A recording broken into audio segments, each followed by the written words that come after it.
না, আমি তো জাস্ট আমি একটা অনুষ্ঠানে আসছিলাম। আচ্ছা। তো আমার এখানে কাজ করে যে এখানে ওই যে শিবানী নমসূর্য সে বাগানে আছে আর কি, এই বাগানেই তার ইয়েতে থাকে তারা।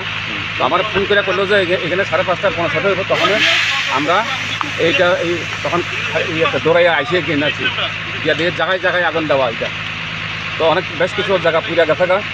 তখন আমরা গ্রামের লোকজন সহকারে আমরা আগুনগুলি নিয়ন্ত্রণে আনছি। তারপরে ফায়ার সার্ভিসও আইসে পরে এখন আপাতত আগুন নিয়ন্ত্রণে আছে আর কি।